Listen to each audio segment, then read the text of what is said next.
Dr. David Jockers, and today we're talking about a really exciting topic. It is 5 healing benefits of intermittent fasting. And fasting is really a strategy that I apply with my clients, with myself, and I've been doing it for years. And it's had a great popularity recently.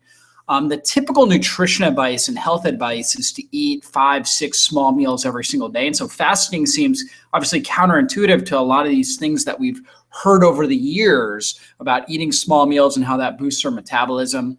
But fasting is really an ancient strategy that all of our ancestors did, whether they wanted to or not. And many biblical heroes discussed, such as Jesus, talked about, he didn't say if you choose to fast, he said when you fast. And also many wise men and sages throughout the years have endorsed fasting as a way to heal and also a way to improve our mind, our body, our emotions. And so fasting properly can be incredible. You can have awesome energy, feel really, really mentally sharp, and get extraordinary health benefits, preventing metabolic disease and really aging successfully if you're able to do it correctly. That's what I'm going to discuss in this video today, is really the healing benefits, how fasting works, and I'm going to go through strategies to make sure you're doing fasting properly to get the best benefits. So if you don't know me, my name is Dr. David Jockers. I speak all around the country on a number of different health topics, and I have a real specialty in helping people improve their energy and their digestion. And I use intermittent fasting. In fact, I've done keynotes on intermittent fasting as well as the ketogenic diet, really on a number of different health conferences as well as online health summits. And you can also see this is my family, my beautiful wife, Angel, my little boys, David and Joshua right there. And so as we get into this topic, what we've got to realize is that people throughout, for thousands of years have been talking about fasting. In fact, some of the greatest sages like Aristotle, Plato, right? And you can see this, I fast for greater physical and mental efficiency. So he was talking about this idea of energy efficiency, and he felt like his body became more efficient. He was more efficient with his thought patterns and with his physical body when he fasted. And we're going to talk about that topic of energy efficiency as we go on. But also Hippocrates, who is the father of modern medicine, discussed how he would use fasting, and fasting was one of the key strategies he would apply. He talked about feeding a disease, and when you overeat, you feed disease, and periodic fasting would dramatically lower the overall disease rates. And I truly believe that. I truly believe that if everybody in society was able to apply intermittent fasting strategies like what I'm going to talk about in this presentation, then we would dramatically lower the risk of chronic disease. I think in fact, probably by 90%, and people would be able to live really strong, healthy lives because of these powerful benefits that we're going to discuss. And so Plato, Jesus, Hippocrates, Aristotle, all of these sort of people that we look up to, these great sages, discuss the benefits. And let's go into those. So one of the keys here is a topic called metabolic flexibility. And the way to understand metabolic flexibility is really the ability to change our metabolism to meet the demands of our environment. So we've got to be able to change our metabolism. Our ancestors, they would go from sitting around a campfire, just relaxing and eating, to having to get up and run for their lives, or going out and hunting. And sometimes when they're hunting, they would be sitting just waiting for animals to come. But during that period of time, they were, in a sense, more in a relaxed state. And then all of a sudden an animal would come and they would sprint. And so the ability to really create energy through aerobic metabolism, the use of oxygen, like when they're sitting and relaxing, and then immediately change it to anaerobic, the ability to just go from sitting to sprinting all of a sudden is a key part of metabolic flexibility. And so you can see during a fasting state, okay, normally a metabolically flexible individual is going to prefer fat oxidation in the muscle tissue. So we're going to be using fatty acids as our primary fuel source when we're in a fasting state. And we're going to lower the amount of glucose oxidation. Why? Because when we break down sugar, number one, produces less efficient fuel. You only get 2 ATP from the production of, ATP is the major molecule of energy production. You only get 2 per unit of glucose that's oxidized. Whereas with fat, you get anywhere from 34 up to 38, depending on who you read and who you follow, molecules of ATP. So you get a lot more bang for your buck breaking down fat. So, but the key with fat is we need oxygen to break it down. So if I'm sprinting, I can't really break down fat. I need to break down glucose, sugar. So I need to save that for times when I do need that, when I need to run or lift weights or whatever it is. So during insulin stimulated conditions, as we could see down here, insulin stimulated conditions, okay, an aerobically fit, metabolically flexible individual will now suppress fat oxidation and will become really good at glucose oxidation. So when insulin stimulated, basically we immediately do what insulin's job is, which is to start to get sugar into the cells to be used for energy. So what does that mean? That means that we're going to produce less insulin, which is going to take stress off of the pancreas. And that's also key because insulin is an inflammatory hormone. So if insulin is real high, if we have to produce a lot of insulin to get the desired response of glucose oxidation, then we're going to have more inflammation in our body. So you can see this metabolically inflexible individual, they're not good at burning fat when they are fasting. And so what happens when they're just relaxing, they're not good at burning fat. So they have less they basically are going to be more sugar burners and sugar cravers. And when their insulin is up, they need, when in insulin stimulated condition, they need higher amounts of insulin to get glucose to be burned. And so it's like basically they're just really, really inflexible and inefficient. And so this is what we want to do. And intermittent fasting really helps us become more metabolically flexible overall. On top of that, it's really important for energy efficiency. And the way that we understand energy efficiency is the ability to use energy in the most efficient manner possible to regulate all the needs of the body. So we want to be as efficient as possible. In fact, one of the physical laws of the universe is this law of conservation of energy, which means the total energy of an isolated system remains constant. And in our body, we have got a constant amount of energy. So when people tell me, well, I feel like I've got more energy, what that actually means is to become more energy efficient and typically more metabolically flexible. Those usually go together. We improve our metabolic flexibility and our energy efficiency overall. So we have the same amount of energy, become more efficient at utilizing our energy. And that's why we feel like we've got more energy in general.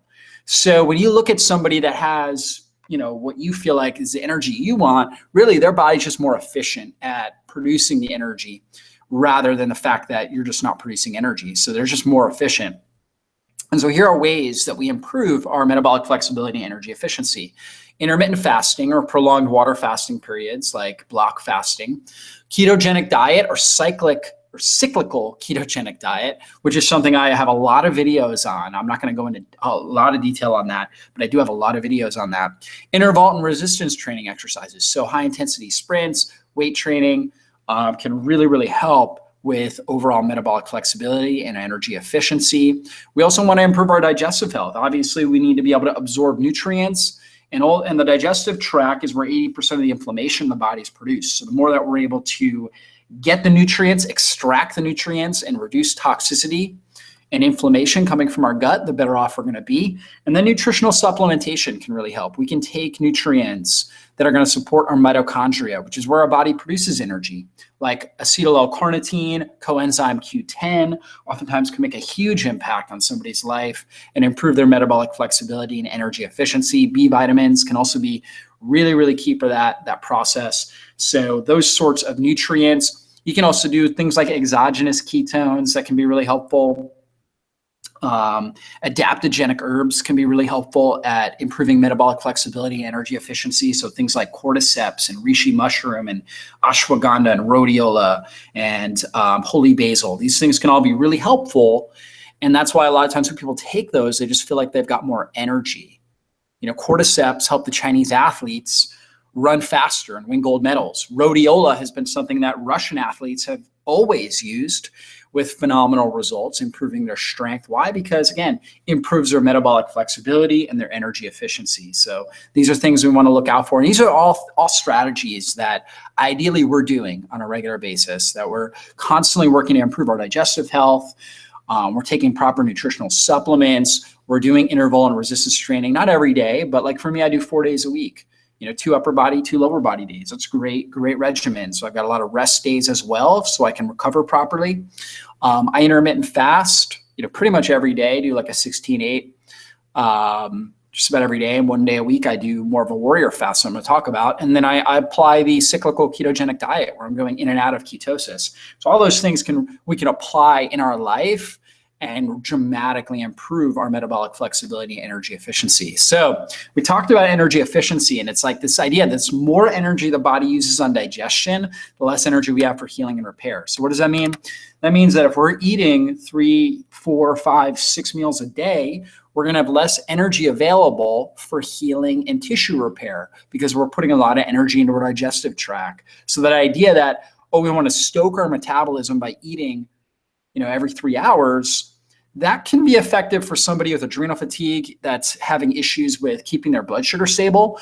And I'm okay with that for a period of time. However, ultimately, it's taking away from the body's the body's best chance to heal and repair. So we want to get to a sort of lifestyle where we're able to maintain blood sugar stability because we are more metabolically flexible and energy efficient, to where we're able to go longer periods of time without food in order to heal and repair. And, even if you are dealing with extreme adrenal fatigue and you're told to eat, let's say every 3 to 4 hours or 4 to 5 hours, which is what I prefer, more of a 4 to 5 hour gap, I would recommend doing a lot of liquid foods. And that's why in my digestion and energy quick start guide, I talk a lot about that, doing smoothies and shakes. Why? Because those are easy on the digestive tract. So if you're consuming nutrients and it doesn't take as much digestive energy to break those down because they're pre-digested, they're already broken down in a smoothie, then obviously you're gonna have more energy for healing and repair. And that's extremely valuable in our society today. I mean, people are just not healing and repairing their bodies well. And it's leading, you see a lot of athletes with a tremendous amount of injuries. Why? Because their body's not healing and repairing well. So they get repeated injuries. You have a whole society that's dealing with chronic pain in their bodies. Why? Again, because their body's really not healing and repairing well. So we want to prioritize that. And so here are the 5 benefits of intermittent fasting. And this is why fasting can be so powerful for healing and repair. Number 1, improves immune regulation. So you have these inflammatory molecules, cytokines, particularly interleukin-6 and tumor necrosis factor alpha, which are related with chronic inflammation and allergies. And so when we fast, we downregulate these inflammatory molecules in our body. We also stimulate cellular autophagy, which I'm going to talk a lot more about because it's such a powerful component to good health and preventing chronic degenerative diseases. It also improves genetic repair mechanisms, helps boost up something called human growth hormone, which is the major hormone in our body that stimulates genetic repair, the reparation of DNA, as well as repairing tissues and organs. So it helps build new collagen for joint structure. I mean, if we're trying to heal, for example, from a tendonitis injury or a broken bone, we want high levels of human growth hormone because that's going to help the production of healthy bone tissue or healthy ligament and tendon muscle tissue. It's extremely important. It also improves insulin sensitivity. So this is that idea again that we don't have to produce a lot of insulin in order to get sugar into the cells of the body to be used for energy. That's so valuable because if we have to produce a lot of insulin because we're insulin resistant, then not only is it going to put a lot of stress on our pancreas, but it's also going to stimulate a lot of inflammation in our body. And that's not what we want. It's not going to help us heal and repair. And then intermittent fasting is very powerful for reducing chronic disease in our body overall. So helps improve liver function, lowers your diabetes risk, your cardiovascular risk.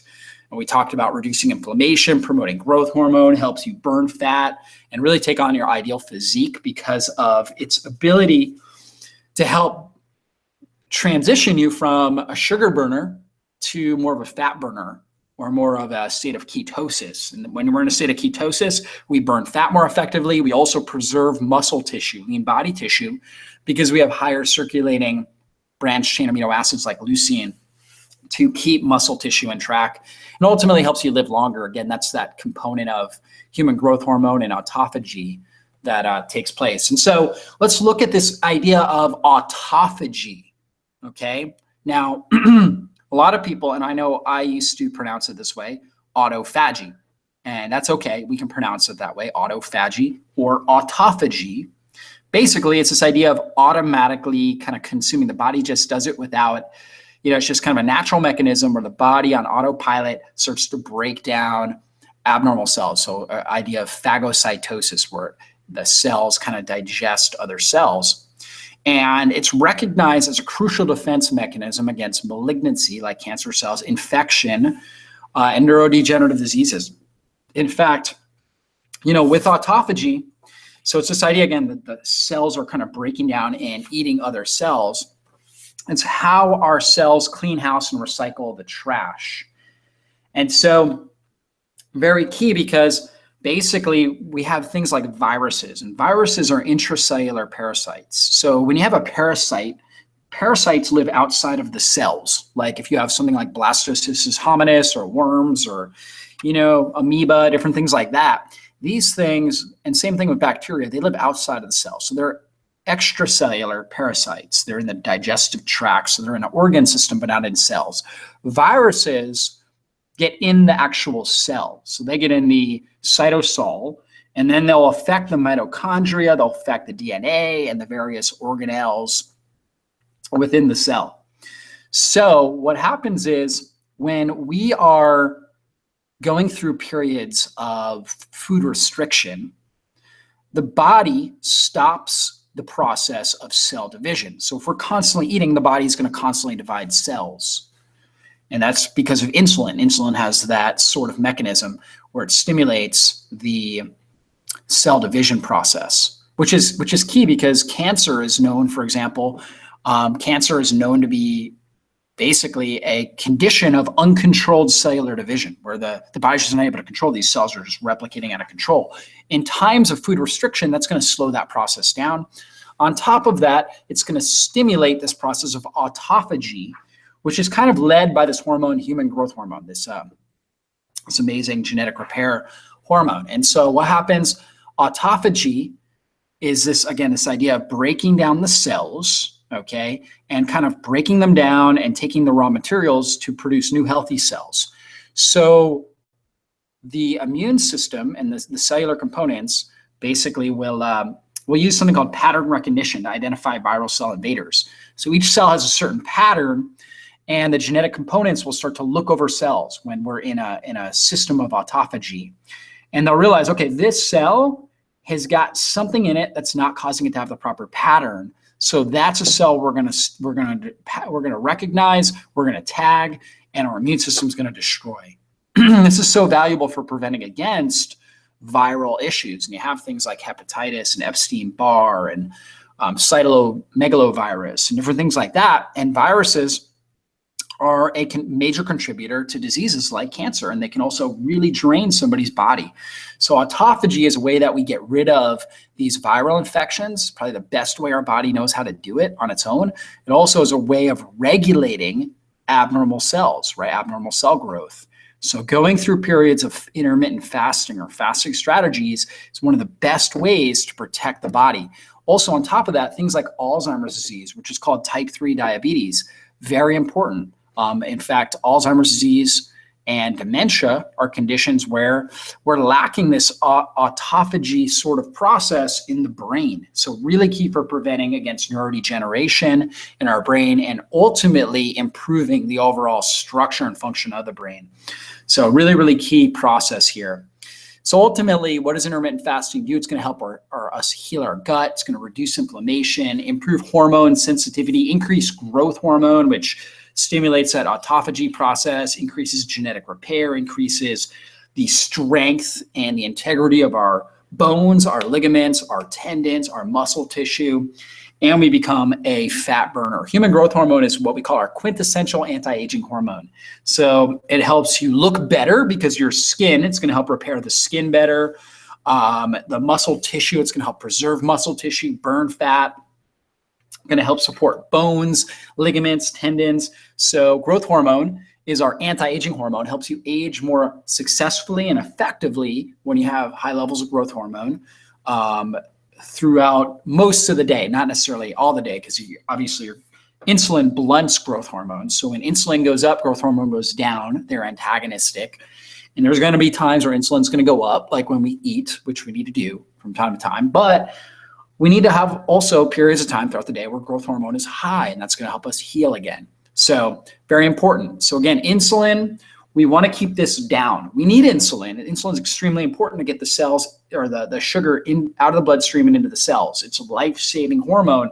But when it's elevated due to insulin resistance or let's say high consumption of carbohydrates, so we can have a high consumption of carbohydrates in a meal, and that will boost up insulin. If we repeatedly do this, and we're doing this for a long period of time, having a lot of carbohydrates, we're going to end up with a state of insulin resistance where our cells are not hearing the insulin response. They become desensitized, so then the body produces more insulin. And then this is what happens.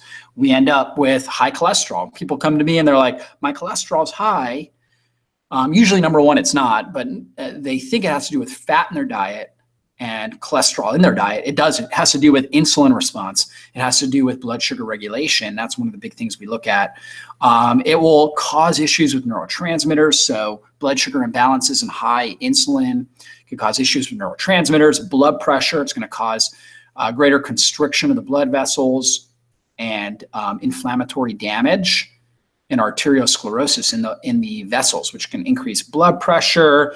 It's going to blunt liver detoxification pathways. It's going to increase testosterone in women. In fact, a condition called PCOS, polycystic ovarian syndrome, is related with high insulin in women. And then it's going to increase estrogen in men. So neither hormone situation that we want. Women don't want high testosterone. Men don't want high estrogen and low testosterone. So high insulin resistance or elevated insulin will cause these kind of problems.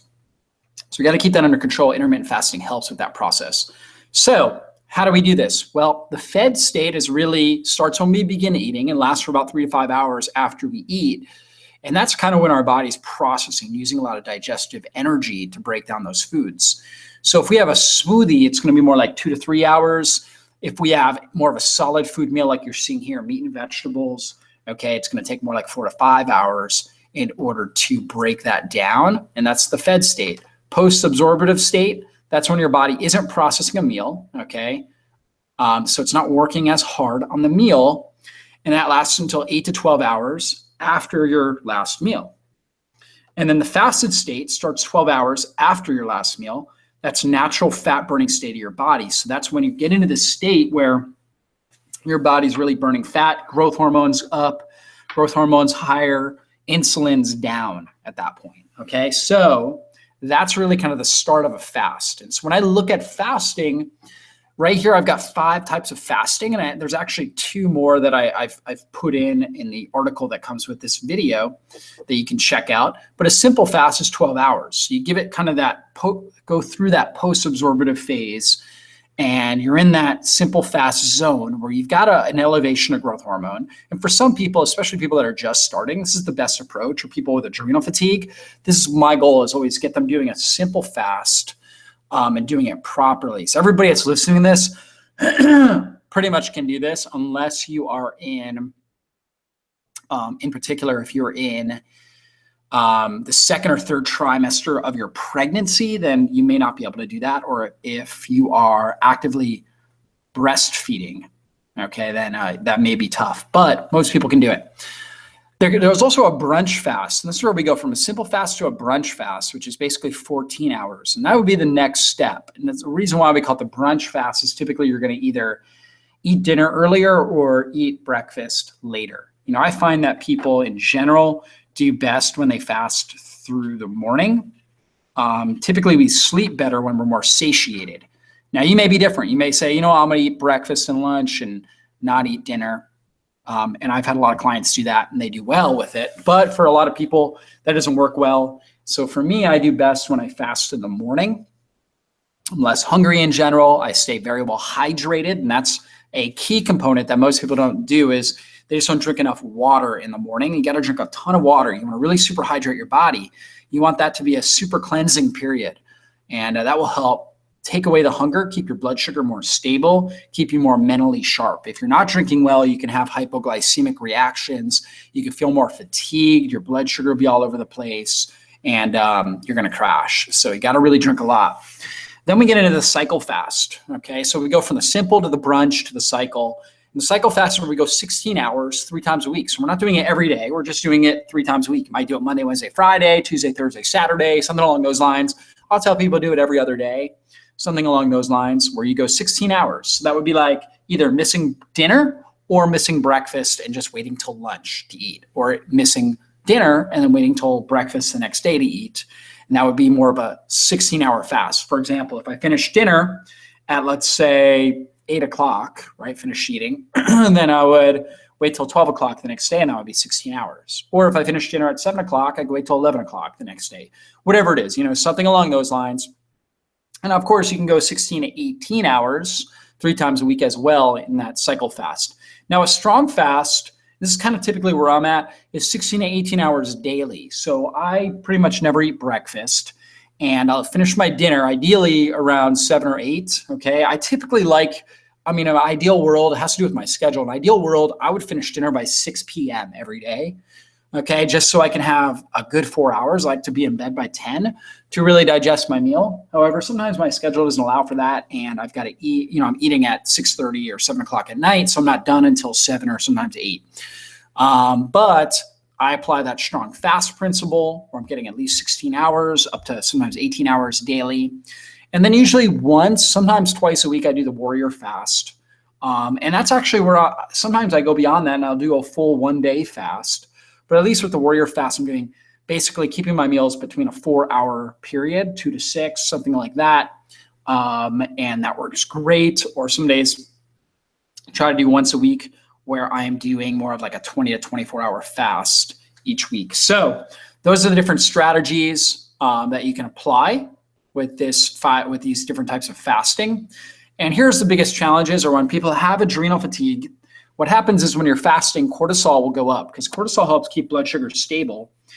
And especially in the beginning when you first start, sometimes that can be an issue.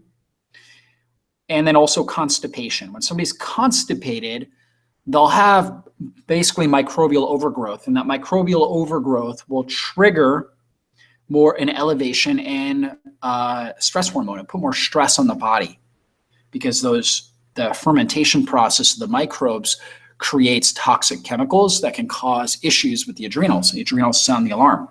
So here's things that help. We talked about really drinking a lot of water. I drink at least a gallon of liquids before my first meal every day. A gallon. That's a lot of water. So I'm doing water with lemon. I'm doing herbal tea sometimes. I am doing broth, diluted broth, because I want minerals. So I'll do like organic free-range chicken broth. And it's not a bone broth. It's not a real thick broth. It's a very thin diluted broth. So it doesn't have much amino acids, which helps me get into that autophagy state. I don't use minerals in there. So pink salts, again, lemon water is really good. Lemon itself is really, really good for liver detoxification, kidneys, loaded with vitamin C, bioflavonoids, different molecules like that are just amazing for the body. Magnesium supplementation, especially if you're having adrenal fatigue or gut issues.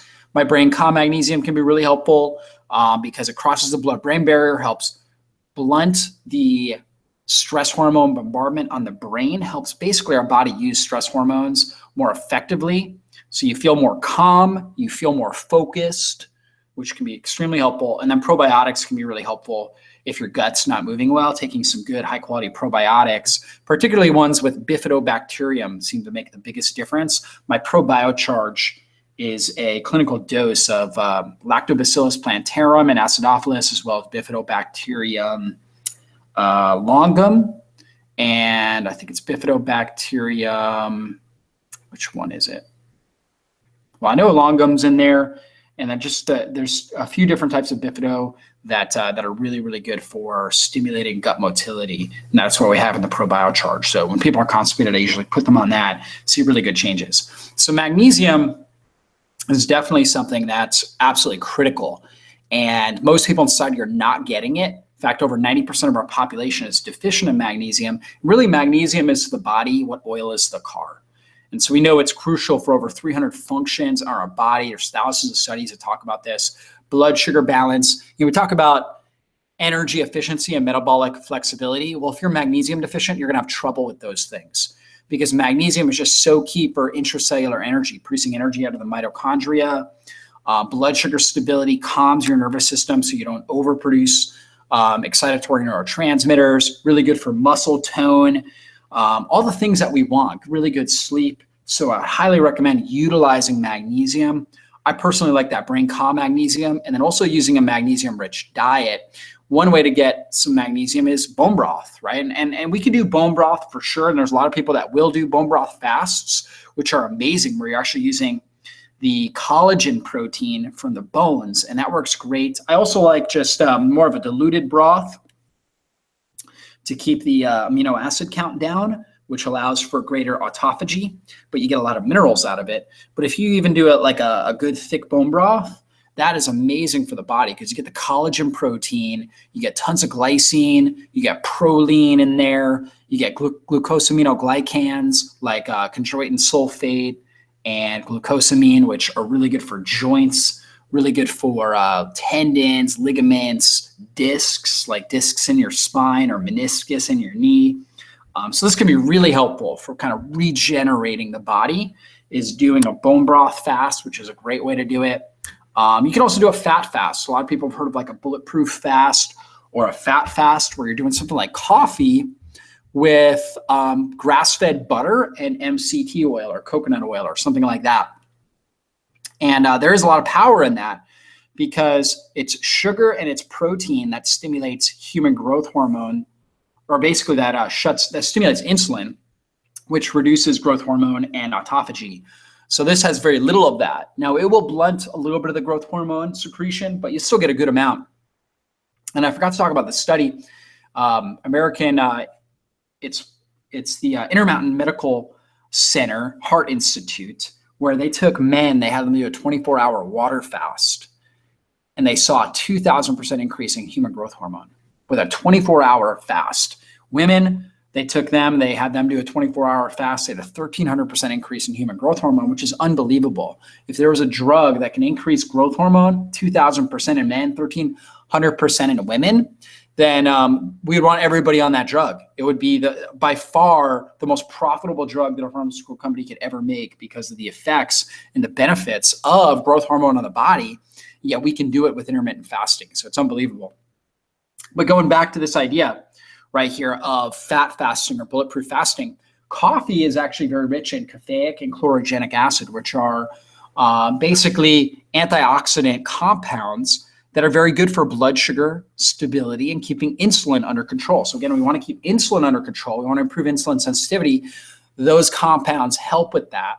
And then we add in the fats, which provide a good source of ketones. So our body's able to produce ketones, which is an alternative fuel source for the brain and the cells of the body, which allows us to go through a fast more successfully. So doing bulletproof fasting can be really, really good strategy, or fat fasting, doing something like this, or you could do herbal tea with MCT oil, which is immediately turns into ketones, and grass-fed butter, which is more of a slow release of ketones. It has a lot of fat-soluble antioxidants. You can also find a recipe on our website, which is turmeric. So we actually have turmeric creamy coffee, something along those lines, turmeric cinnamon coffee. We actually use turmeric in there and cinnamon, which are both amazing antioxidants. So we add in, and it tastes really good in the coffee. So you can also try that out as well. So who shouldn't fast? Ultimately, pregnant women and newborns, and I mentioned that before. Some women do well during the very first trimester. The baby has less demand for calories during that first trimester. Second and third is when they really start putting on the size. So that's those would be the trimesters that I definitely wouldn't recommend it. Sometimes some women during the first trimester can do a 12-hour fast, simple fast.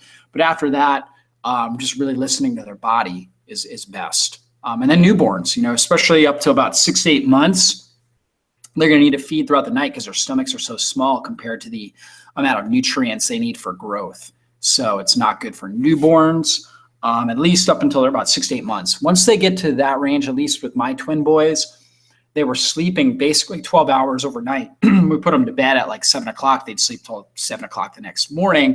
They didn't really need. So they're basically doing a simple fast at that point. Okay, so anyways, if you want more detail on intermittent fasting and everything about this, I really hope you guys enjoyed this presentation. I do have a course where we apply that. It's called Navigating the Ketogenic Diet e-course. You can find that on my website, drjockers.com. And also check out the article that comes with this video on YouTube. I think you'll get a lot of value out of that article if you want to go deeper into this topic of intermittent fasting. So anyways, hope you enjoyed today, and we will see you on a future training. God bless you guys. Bye-bye.